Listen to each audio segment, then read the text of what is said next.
Just a little, I already thought I did this once, so I didn't press record. Yep, wow. You know what a Semite is? Do you even know what a Semite is? It's funny how you hear this claim all the time. Anti-Semite, anti-Semite, anti-Semite. No, we're not anti-Semitic. We're anti-Zionist. All the Arab nations are Semites. The Palestinians, the Canaanites, the Iranians, Iraq,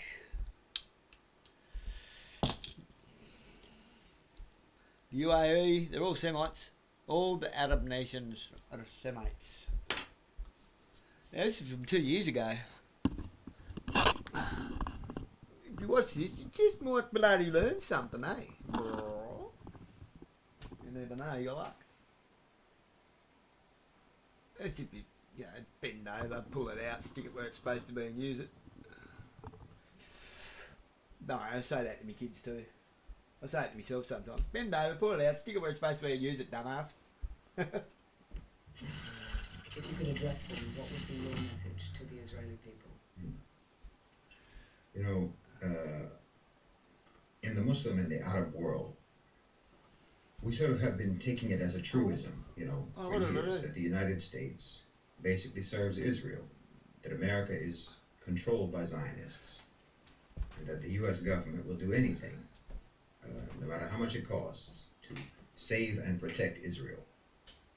I think there's a lot of Israelis who probably think that way too. But an objective, rational assessment of the situation would paint a very different picture. I think Israelis need to recognize, if they don't already, that the United States is not your savior. It's your worst enemy. The U.S., whether you know it or not, and whether Muslims understand it or not, is actually treating Israel the same way that they treat everyone else, with complete contempt. I mean, look, they are supporting Benjamin Netanyahu, who is the most unpopular, the most despised, the most corrupt, the most incompetent, the most psychopathic, delusional, and despotic ruler that Israel has ever had. And he's responsible for both prolonging and worsening the conflict with the Palestinians. Netanyahu has made a career on diverting attention away from the internal domestic concerns that actually matter to Israeli citizens, that matter the most to Israeli citizens, by endlessly talking about security and the supposed threat that Israel faces. And of course, the domestic problems in Israel just get worse. And the conflict and the security situation actually just gets worse. And America loves it. They don't care about Israel's domestic issues. They don't care about the socioeconomic issues, the socioeconomic concerns that Israelis have, the high cost of living, the disparity between rich and poor. They don't care about corruption in Israeli society, and so on. And these are the predominantly these are the issues that matter the most to Israeli citizens, to Israeli voters. But as far as America is concerned, the only thing that matters is continuing the strife and conflict. That's all they care about. They don't care about the welfare and the stability of Israel, the safety of Israeli citizens. You see, Israeli citizens want to treat Israel like an actual country, and they expect it to behave like an actual country. And they think that their lives and their concerns should matter like they would in an actual country. But to the United States, Israel is a policy instrument. So the Israeli population doesn't matter to them. And what matters to the Israeli population doesn't matter to them. The relationship with the United States has been incredibly detrimental to Israel, despite what everyone thinks. It has prevented Israel from becoming a normal society. Now, part of that is driven by diaspora Jews in the U.S., who, like most diaspora communities, are generally far more radical and ideological than their people back home. And this diaspora community in the West, particularly in the United States, makes a huge amount of money exploiting Jewish emotional attachment to Israel, you know, getting them to fund pro-Israeli lobbies and so on, which mostly just makes a handful of American Jews very rich. But it's mostly driven by U.S. policy interests and the utility of Israel as a vehicle for an endless flow of cash to American defense companies and as a sort of offshore research and development hub for the Pentagon. The U.S. does not want and has never wanted for Israel to be at peace with their neighbors. They've never wanted Israel to integrate into the region. That's not Israel's function as far as America is concerned. And it doesn't matter to them that this is the only way for Israel to ever actually become a normal society. It doesn't matter if this is in the interests of the Israeli population or not. They don't care. They're using you. They're using you, the Israelis. They're exploiting you. The Americans, the West, are using you. And it's absolutely against the interests of your people. Obviously, the only way for Israel to ever progress as a society is to dislodge themselves from the United States, from the West, and to integrate properly into the region. Until they do that, none of their domestic issues will ever be resolved. They'll never even be addressed. Until they do that, they will never be allowed to do anything but be a policy tool of the U.S. and lose both their lives and their souls in the process. I mean, they're making you do things that are against your beliefs as Jews. They're making you do things that are against your own humanity. They're pushing you to do things that make the world see you as monsters. And more specifically, you're being seen as monsters by the people who are in that part of the world where you are. Properly, Israel should be a global South country. It should be a Middle Eastern country, and it should share the values and the priorities of the global South and the Middle East. But because it was a Western colonialist project from the beginning, and because it continues to operate exclusively as a colonialist project, it is seen as, it is perceived as, and it sees itself as a Western nation. And you're never going to be able to be a normal country going forward like that. The only real way forward is a one-state solution. Incorporate all of the occupied territories and all of the inhabitants of those territories into one country with equal citizenship rights. Yes, that will mean that Israel will have a Palestinian majority and it will no longer be a so-called Jewish state, but it can become a normal, healthy society. I mean, if Zionism means upholding the right of Jews to live in Palestine, well, no one ever said they didn't have that right. No one ever had a problem with that, certainly not the Muslims. But if Zionism means ethnic Jewish supremacy, well, I mean, what civilized person would endorse something like that in the 21st century? There were always Jews in Palestine during the Muslim Empire. And there were Jews in Palestine when the Zionists came, and the Zionists fought against them. But if you want your country to ever be normal, then you're going to have to go back in history and learn from the history of those Palestinian Jews who knew how to get along with their neighbors and who lived peacefully with the Arabs, who lived peacefully with the Palestinians. The Jews who rightly saw the Zionists as colonizers and as people who disrupted their society, because those same Zionists and that same ideology is disrupting your society today. The Israelis can't possibly like being the way their country is now. There's no way they like that. They're human beings. They hate Netanyahu, and most of them blame the government for what's going on right now, and rightly so. But look how opposed that is to the American narrative. You know, look at how at odds the American narrative is from the way Israelis themselves feel, the Western narrative. You need to stop letting America talk for you. They're destroying you.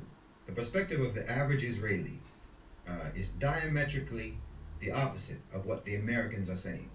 I mean, look at those kids at the rave when the Hamas attack happened.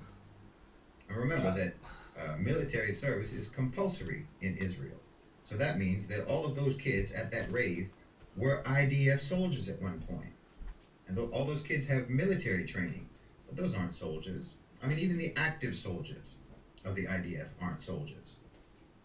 The IDF of 2023 is not the IDF of 1956 or 1967 or even of the 1980s. These people don't want to be warriors. They just want to live their lives. But America won't let them. I mean, look at the Israelis on TikTok or Instagram. What do you think they would rather be doing with their lives? Do you think they have it in them to, that they're so committed to Zionism that they want to dedicate their lives to harsh, stoic drills and training all day, self-sacrifice, discipline, and so on, in order to make Israel a warrior nation? Well, they'd rather be in Dubai.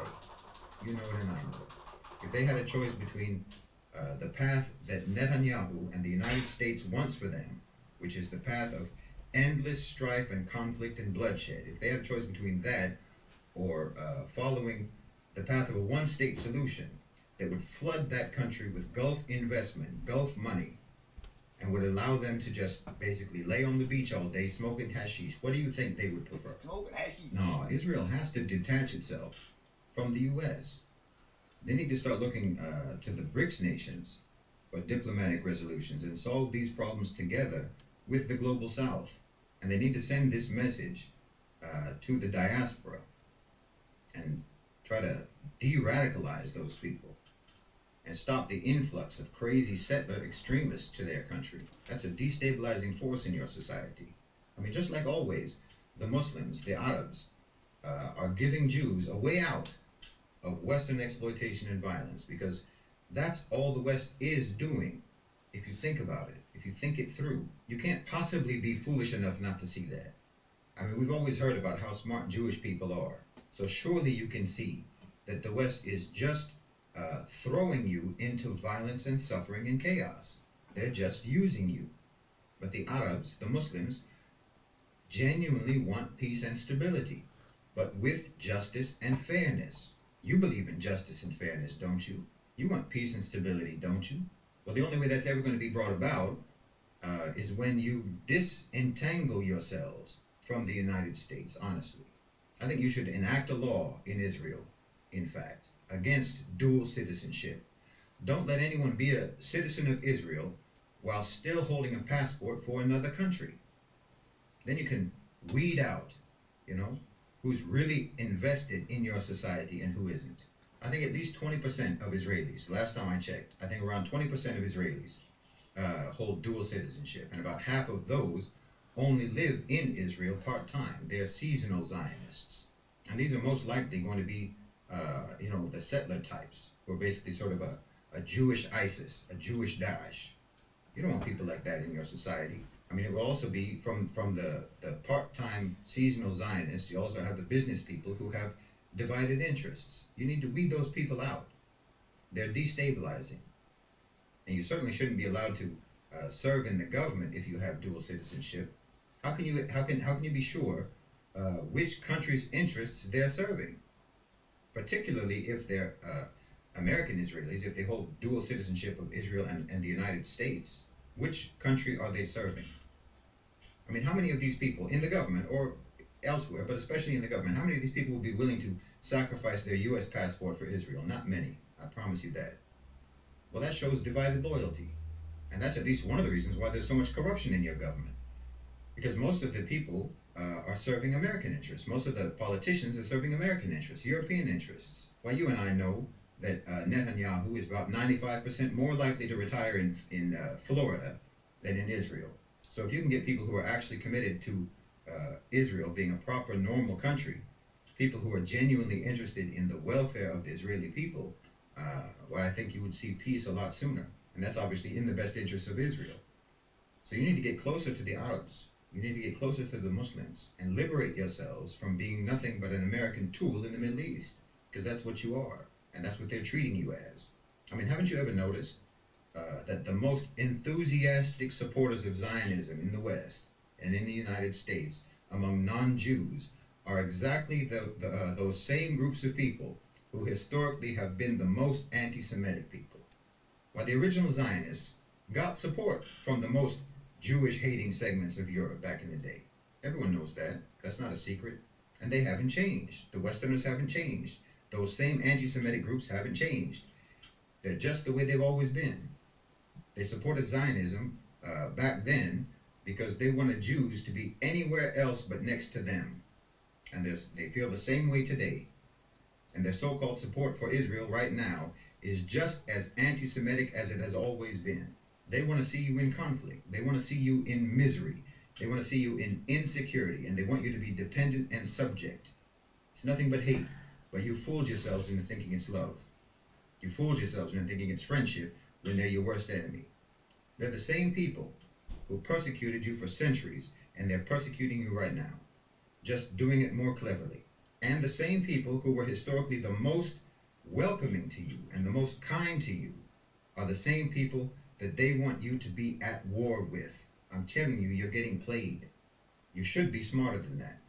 They don't want good for you. They never did. I mean, what good have you gotten, actually? Hundreds of thousands of your sons and daughters right now have been called up to go to the slaughter by America and their sponsored agents in your government. Hundreds of billions of dollars have been spent, only to make you more insecure and line the pockets of your corrupt politicians, while average Israelis are struggling with the cost of living, and no one cares.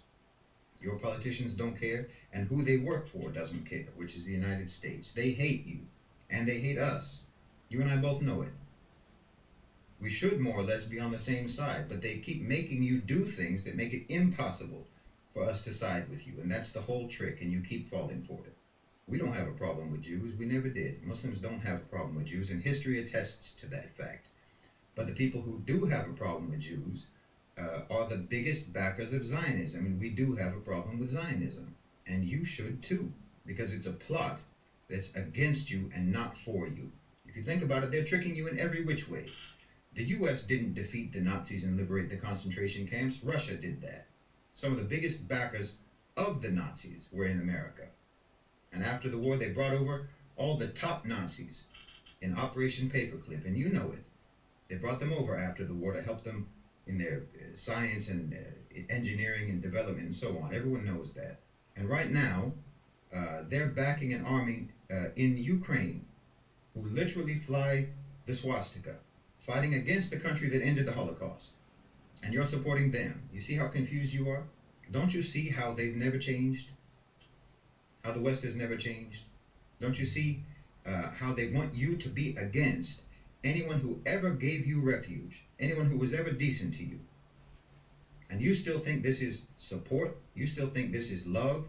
You think this is friendship? They're using you and they're ruining you because they never stopped being anti-Semitic. That's the truth. They never stopped being anti-Semitic.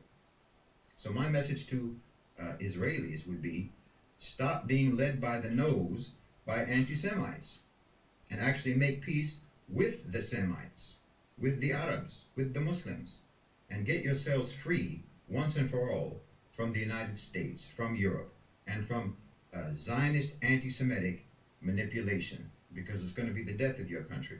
It's going to be the death of your society. And like I said, it's going to be the death of your souls.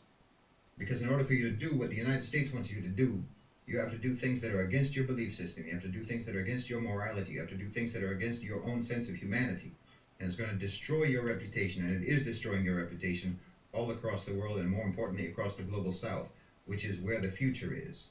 So you need to stop being manipulated by the West. You need to stop being manipulated by the United States, and stop being manipulated by the people who are taking money from the United States and lining their pockets with it. They're sacrificing your children, they're sacrificing your sons and daughters, they're sacrificing your quality of life, and they're sacrificing your future just to line their pockets. Everybody knows that Netanyahu is doing nothing now but trying to save his political career, no matter how many lives have to be lost, Palestinian lives or Israeli lives. He doesn't care, and neither does America. So you need to wake up and start using that great brain that we all keep hearing about. I say this as a Holocaust.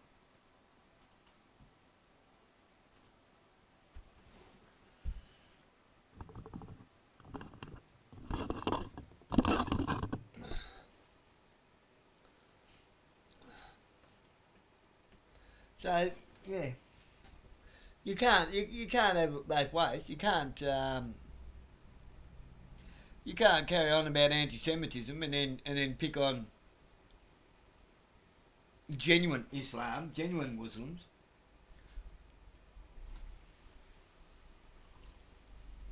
Oh, but look at UK, they say. What, you mean where Yaxley Lennon's stirring up all the shit? Who's Yaxley Lennon, you say? Tommy Robinson's real name. Huh.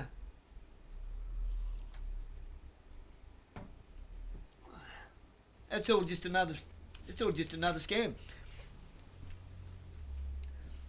What we are witnessing right across the entire West is the biggest coup d'etat that this world has ever seen. Well, possibly not the biggest, on par, because it's the same people all over again. It's just Rome. They ran out of land to move west on, so now they want to keep going. They want Greenland. They want the rest of it. They want it all for themselves. Typical Zionists. Let's just call it what it is. Zionist Rome. Roman Zionists. Why do you think they've got all these religions that fight against one another? Why are you getting tied up in a war of religions? How does that benefit you? How does that benefit the world? How does that benefit anybody? It doesn't benefit anybody, except for those who stand to profit from it. And who are those who stand to profit from it? The people who keep you chasing your own ass while you keep going to work and paying your taxes and going to rallies. And see, have you ever thought about how much money a rally generates? A fucking metric shit ton. Let's say you get a small rally, 20,000 people. Let's be honest, out of millions, 20,000 is a piss in the ocean. You get 20,000 people. For the local economy of that area, wherever that rally is, now let's say you get Australia-wide one in every major city. Huh. There's food, there's fuel, there's drinks. For some people, there's hotels. It generates a shitload of tax. They're not about to stop your right to fucking protest and rally and to assemble. They're never going to stop that, not in the capital city. Why do you think they want to round everybody up in a 15-minute digital smart city?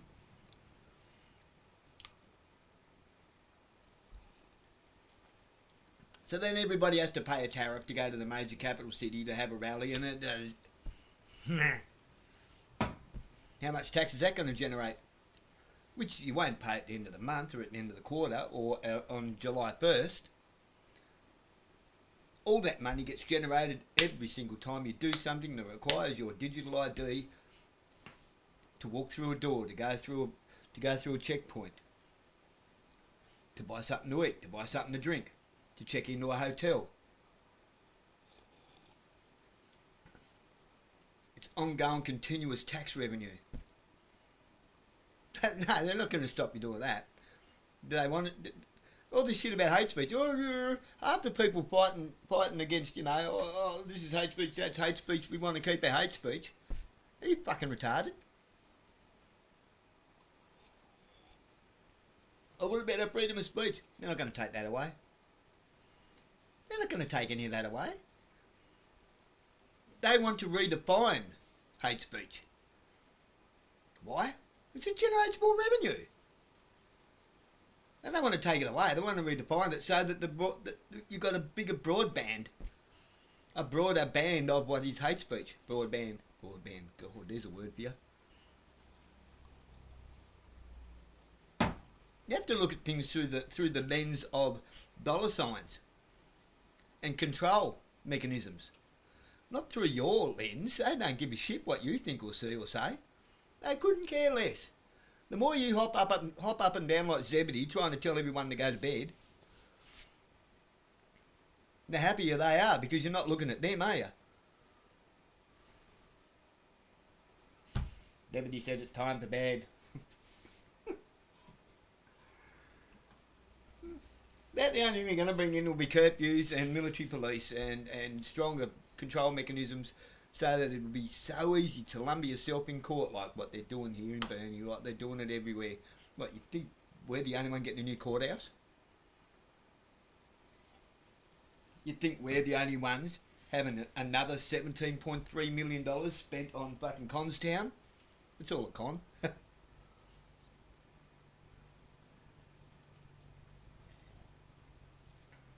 If you manage to lift your eyes up a little bit and look past the end of your nose, I'm not trying to be a smart ass, I'm trying to, hello, I'm a fly.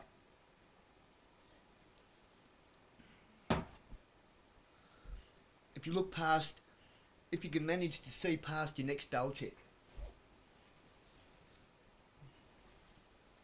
If you can manage to see past your next whack. Okay? If you can manage to see past your next power bill, past your next shopping day, past your next rego on your car. If you can manage to see past your next input of information from the idiot box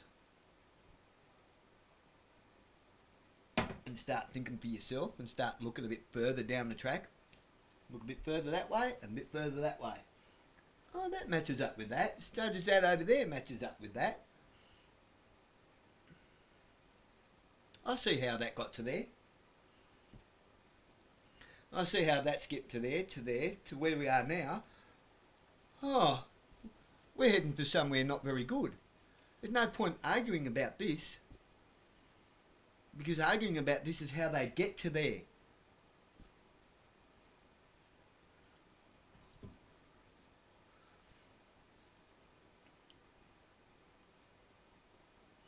It's like a boxing match. It's like any fighting.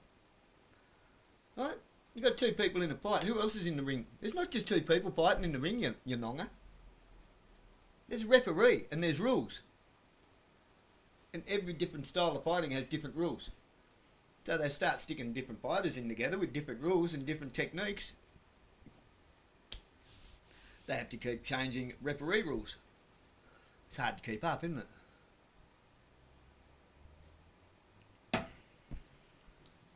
Think of the government as the referee. Now the referee still gets paid, but he doesn't fight. He controls the fight. Get it? Do you get it yet?